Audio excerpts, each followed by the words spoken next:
നമസ്കാരം. ഇന്ന് reels scroll ചെയ്തുകൊണ്ടിരുന്നപ്പോൾ ഞാനൊരു വീഡിയോ കാണാനിടയായി. തീർച്ചയായും ഇത് നിങ്ങളോട് പറയണം എന്ന് തോന്നി. ആ റീലിൽ ഒരു ഫിറ്റ്നസ് കോച്ച് തന്റെ കുട്ടിക്ക് ഹെർബാ ലൈഫ് പ്രോഡക്ട്സ് സംസം വെള്ളത്തിൽ കലക്കി കൊടുക്കുന്നത് കണ്ടു.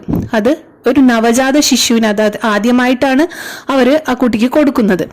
എനിക്കറിയില്ല ബിസിനസിന്റെ പേരിലാണോ അതോ എന്തിന്റെ പേരിലാണെങ്കിലും ഇത് ഇങ്ങനെയൊരു റീല് സമൂഹത്തിന് മുന്നിലിടുമ്പോൾ അത് ശരിയാണോ എന്ന് വിചാരിക്കുന്നത് ഒരു 10% ആളുകൾ അല്ലെങ്കിൽ 1% ആളുകൾ പോലും അത് ശരിയാണെന്ന് വിചാരിക്കുന്നുണ്ടെങ്കിൽ അത് നിങ്ങൾ വെച്ച് കളിക്കുന്നത് നിങ്ങളുടെ സ്വന്തം കുഞ്ഞിനെയും വരും തലമുറയെയുമാണ്.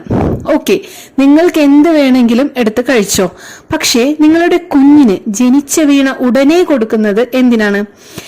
ഹെർബാ ലൈഫ് പ്രോഡക്ട്സ് കുഞ്ഞിന്റെ ഹെൽത്തിന് നല്ലതാണ് എന്ന്, അല്ലെങ്കിൽ ഡെയിലി അതൊരു നവജാത ശിശുവിന് കഴിക്കാമെന്ന് അവർ ഹെർബാ ലൈഫ് പ്രോഡക്ട്സിന്റെ ഡിസ്ക്രിപ്ഷനിലോ അവർ തന്നെയോ പറയുന്നുണ്ടോ?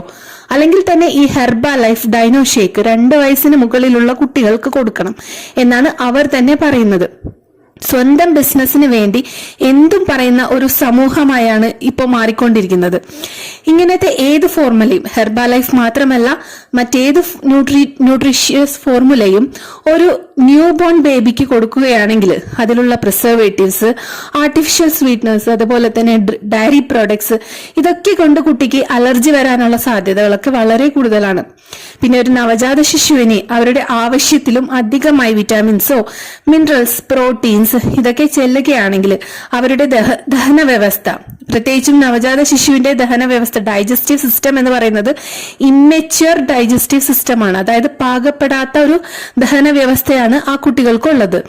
അപ്പോൾ അത് ദഹന വ്യവസ്ഥ കറക്റ്റ് അല്ലാത്തത് കൊണ്ട് ഇത്രയും പ്രോട്ടീനും മിനറൽസും വിറ്റാമിൻസും എല്ലാം ചെല്ലുമ്പോൾ അത് ശരിയായ രീതിയിൽ ദഹിക്കാതെ മറ്റ് ഓർഗൻസിനെയും പെർമനന്റ് ആയിട്ടുള്ള ഡാമേജ് വരെ ഉണ്ടാക്കാനുള്ള സാധ്യതകൾ വളരെ കൂടുതലാണ്. എപ്പോഴും ഒരു നവജാത ശിശുവിന് അവരുടെ അമ്മയുടെ മുലപ്പാല് തന്നെയാണ് ഏറ്റവും ഉത്തമം. അതിൽ നിന്ന് കുട്ടിക്ക് വേണ്ട എല്ലാ ന്യൂട്രിയൻസും കിട്ടുന്നതാണ്. അവരുടെ പാകപ്പെടാത്ത ദഹന വ്യവസ്ഥയ്ക്ക് മുലപ്പാലാണ് ഏറ്റവും നല്ലത്. കുട്ടിക്ക് വേണ്ട ഇമ്മ്യൂണിറ്റിയും അതിൽ നിന്ന് തന്നെ ലഭിക്കുന്നതാണ്. അവരുടെ ബ്രെയിൻ ഡെവലപ്മെന്റിന് വേണ്ട DHA, ARA ഒക്കെ അമ്മയുടെ മുലപ്പാലിൽ നിന്നാണ് ലഭിക്കുമ്പോൾ എന്തിനാണ് നമ്മൾ പൈസ കൊടുത്ത് വെറുതെ ആരോഗ്യം കളയുന്ന ഓരോ സാധനങ്ങൾ വാങ്ങിയിട്ട് കുട്ടിക്ക് കൊടുക്കുന്നത്?